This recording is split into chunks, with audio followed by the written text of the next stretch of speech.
Traffic, traffic.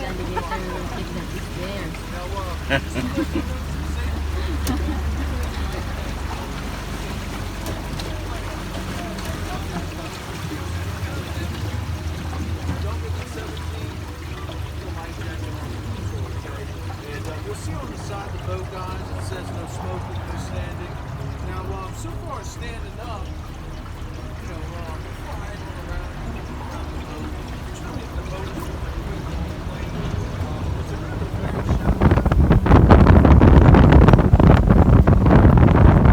Eat some leaf, Mom. Are you an herbivore? Yeah. And I'm a dino.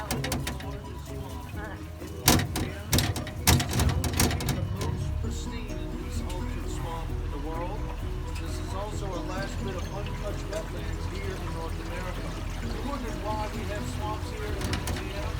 Because it works as a drainage system, but also a great barrier. And there's a lot of swamps that were there, but there's neighborhoods and cities built over How did now. you know Louisiana? Those old forests. The Woodlands was actually built on a swamp. That's why it's about 8 foot below sea level. That's why our roads are so bad down there. And even you see that bird? Over there? It's a pair of wood ducks. Those birds actually mate for life. And you don't really find them that close on tour. It's probably been one of the few times I've been able to get that close to wood ducks out here on tour like that. They're probably the best eating bird down here, the best eating duck.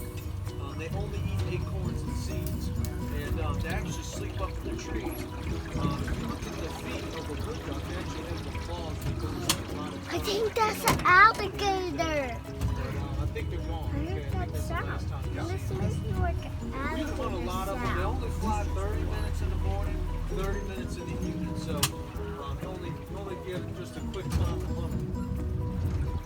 Now, so far as the swamp out here, there's a lot of different waterways that are in the swamp. So it's a whole ecosystem. This body of water that we're on right now, this is actually the old river. It's known as a meander river.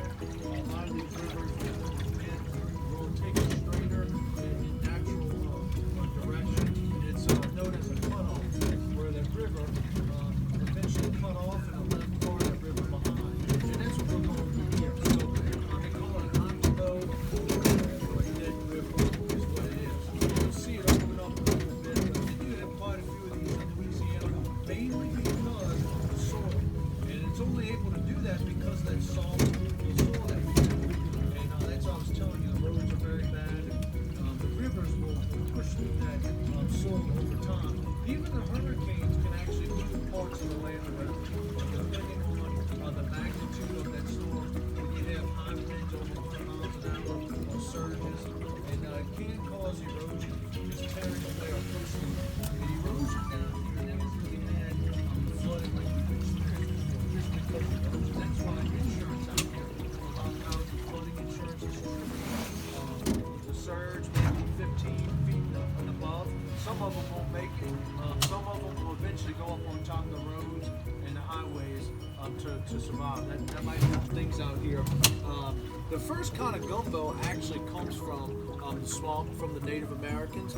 And that Cajun culture that you'll see out here, the food, the lifestyle, is almost identical to the Native American way. And I'll tell you just a few things about the tribes here in this area. But the main group in this part of the river was known as the Colapisi Indians. Then you had the Choctaws, were the next one's close by. And what they did for the gumbo, they used these arrowheads out here, which is one of our native plants. It's in the taro family. Now there's over 3,000 different kinds of taros in the world. This is just one of the few native ones. And they would boil the root up, and they would use it for the root of the gumbo. They also took these long plants known as stalks. You'll see these kind of thin plants bending over. Usually in the summertime, when you're out here, it's full of it. It's known as millet and wild rice. So they basically did ground rice from that. And then they took the bay leaves. We passed up a few bay laurel trees on the way over here, but this is what the leaves are like, okay? They're known for their sweet fragrance, and I'll pick some fresh ones for you. You can smell it. Very, very nice. And that's when you'll find a lot of your soups, fish, red beans and rice, gumbo, Cajun and Creole dishes will have the bay leaf in there. And then they took the crawfish, which is our state crustacean. So you had the crawfish, the bay leaf, the rice, and then the roux. That was your first kind of gumbo. All from the Native Americans down here. And they were the ones that taught them how to survive. And a lot of times, when they sent the Acadians down here from the Great Expulsion, most of them believed that they were going to die of starvation. Because at that time, in the mid 1700s, later 1700s, Louisiana was just known as bug-infested swamps. A lot of them did die of starvation, but that's when the Native Americans came into play. All right, so just keep that in mind. What I just told you, a lot of people don't know about, and that information isn't shared in a lot of places, even museums, history places. You really got to dig deep into the history, and you really got to understand that lifestyle. You know, so the Colapisians, they were also known as the Mud Indians out here. Okay, you know why they were called the Mud Indians? Because of the bugs, the mosquitoes. Right? Covered themselves with mud. What's that? Covered themselves with mud. Yeah. Exactly. Yeah, so they found them completely covered with mud. They even covered their huts with mud. They would seal the cracks shut so the bugs wouldn't come in there. But I will tell you, just living down here for most of my life, I would say that's the only thing, well, probably that and snakes are one of the things that would keep you from coming out here in the summer. You know, when it's dark and it's warm out, that's when those bugs really like to come out here. Even in the wintertime, you'll experience bugs because sometimes you'll get up in the 70s, 80 degrees in the winter, and those bugs will just start coming out here. And it gets really bad, okay? Right in the springtime, when it first starts to warm up, that's when the bugs kind of come out of that hibernation mode.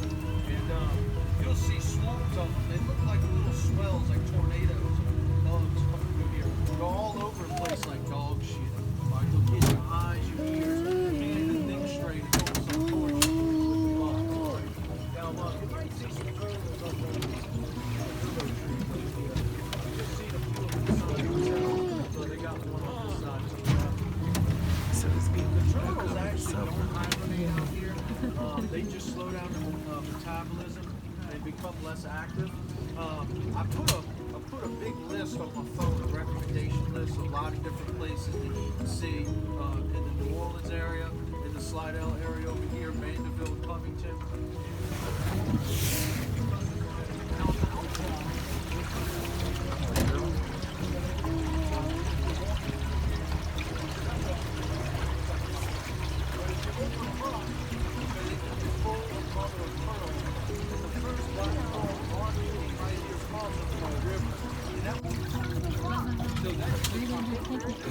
They look like an eagle.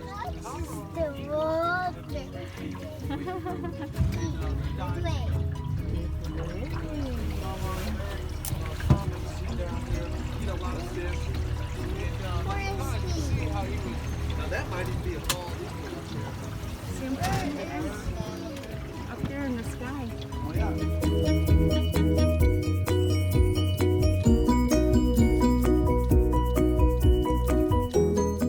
There's a log. Shelly. Here with a foodie. Good guys, alligators will eat anything. They're very good. Yeah, The mothers will actually He's go on there for 2 weeks of movie. age. They do prefer rotten food. Usually when they get Yeah. some kind of prey, they drown the Die. prey, let it rot for 2 days and later. They're known to have an iron cast stomach. But they say they love people from Wisconsin.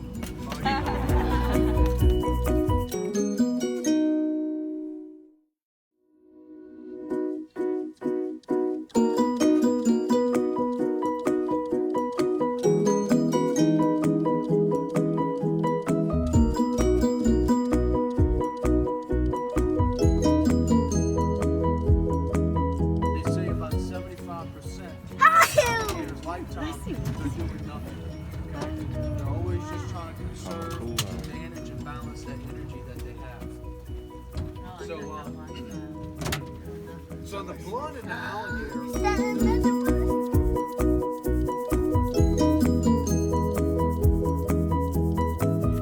using the blood viruses as well. So, you know, that's how they can eat pretty much anything out here. And there's also a lot of pollution in these rivers these days. You know, there's a lot of plants and mills up north on these rivers, and a lot of that shit will come down here. Ship flows downhill, right? So, yeah, some people get weirded out eating the fish and all that, you know, because of the pollution. Some people don't care. But yeah, so those are juvenile alligators. So that one's about 5 foot, the one to the right, the one to the left here, the first one is federal and protected animals. Okay, these days not anybody can just go grab an alligator.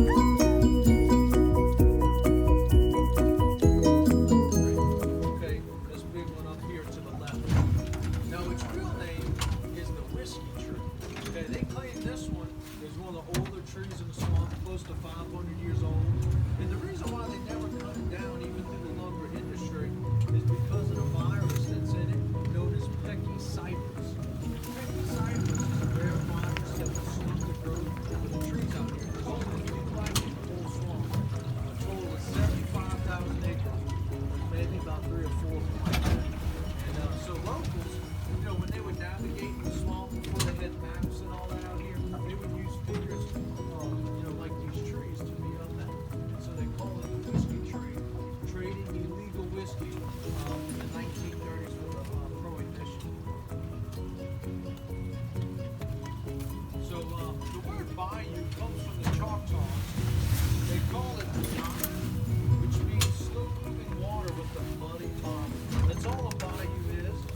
And they actually have quite a few of these. They say if you add up all the bayous together in Louisiana, we have one of the longest coastlines in any other state. And you'll see it's just a little waterway. There's not a lot of current back here, and there's a lot of mud. Okay, there's a lot of salt bottoms, and it's really because of the stagnation where you get this soft soil from. Okay, since there's no natural current coming through here, all this debris, those limbs, those old trees that you see, they're going to just kind of go to the bottom, and eventually things start to decompose. When you go crawfishing out here, you're wading in the water, you'll feel it. You know, at the bottom, it's like a bubble, okay? And over time, it'll break down even more, and it'll turn into changing quicksand, also known as flow soapy mud. And people have actually drowned out here because of that soft water. And you'll actually find a lot of bubbles coming out of the mud water. It's actually the same gas that's in your stomach known as methane gas. Right, that's why it almost smells like a sewage time to time back here when that mud's exposed. Just everything breaking down over time. What a lot of people will do back here, they'll walk out here with just tennis shoes or they'll go barefoot. Because if they wear those waders or those heel boots and they step in that mud accidentally, all the water and mud will fill in those boots. It adds extra weight to them, and it suctions to the body. They can't pull them off. Basically, like tying weights to yourself. And that's how they end up around. Snake. Did you see a snake? Yeah, but it stuck there. It had its head up. Down. He was in the water? Yeah, We're going to go back and check him out. We got to turn around. it was in the water. I want to check him out. I thought it was a stick of cricket anyway. So you might find some A cases. snake.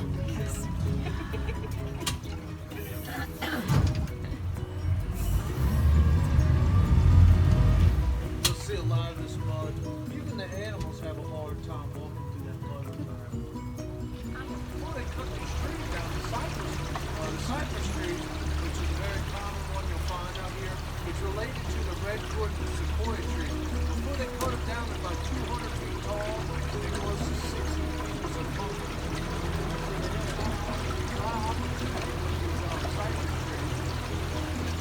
They got the name from the Choctaw.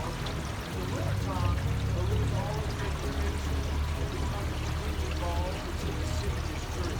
They have legal like kind of like the Christmas tree that evergreen, which they're related to. And then at the bottom of the tree, you'll see all these knobs sticking out of the wall. You wonder what those are. Those are actually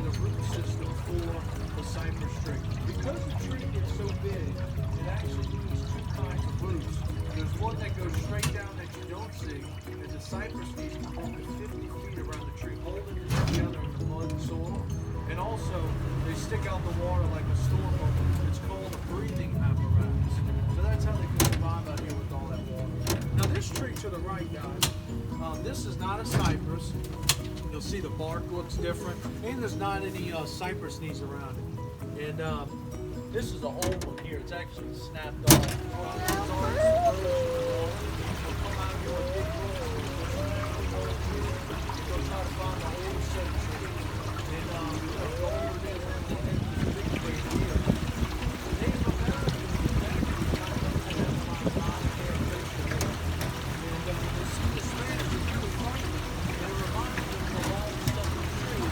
So they called it Spanish moss, which means Spanish beard. And we just say Spanish moss because it's easier to say. And that's why most people think it's a fungus or some kind of bomb. But it has over 15 different names in different regions of the world. And it's also in the pineapple family. It's known as an epiphyte. And some people actually eat it. Europe, they boil it up. And they'll make different kind of dishes with it. Down here, we don't eat this shit. We got too much good seafood to food. But just to show you that it is a plant, if you look in the moss, you'll find flowers in here from time to time. See that? That's the flower that we're talking about. So you can take a look at it. It's pretty interesting. We actually use the moss for resource. We make drinking water. All the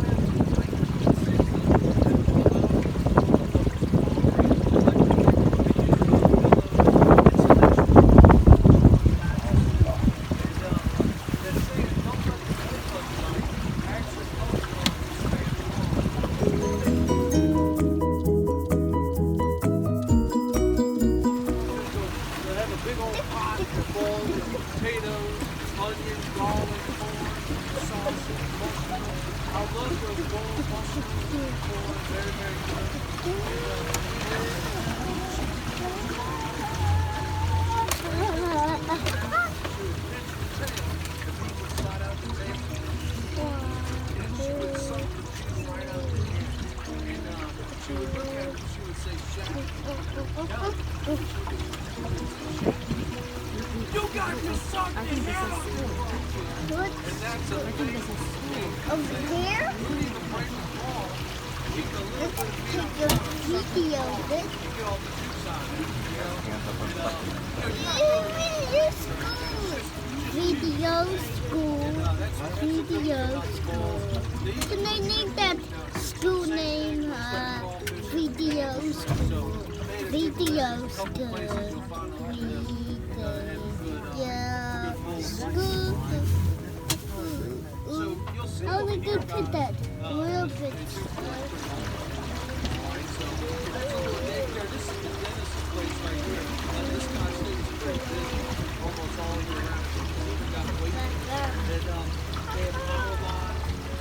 up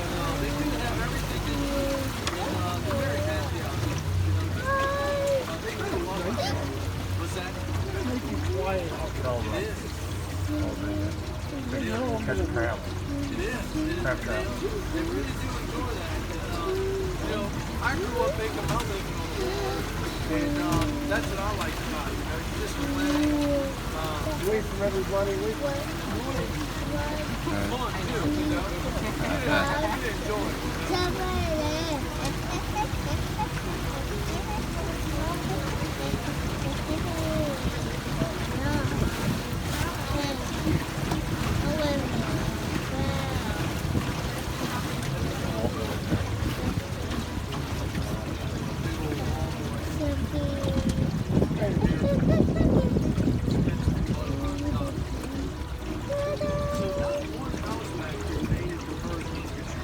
2005, and that was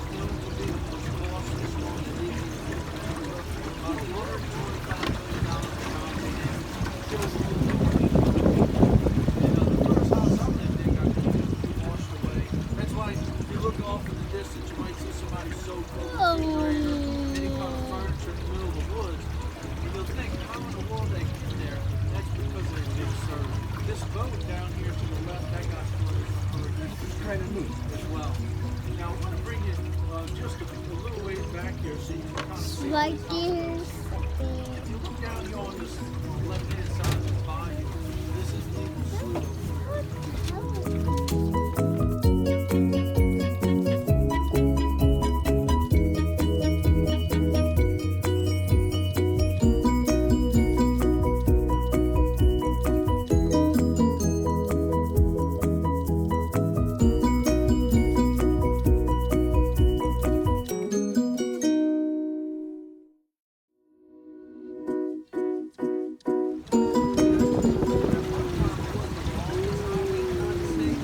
That's what they used to distribute all the stuff. So, they had big trucks, 18-wheelers, box trucks loaded down with ice. And, the biggest shells in the world and the largest oyster reef, known as the Atlantic oyster. I'll pass around, you can take a look at them. These things are phenomenal. Okay, you get a raw, baked, fried, char grilled. Pass around, you take a look at them. Look at that big grapefruit there.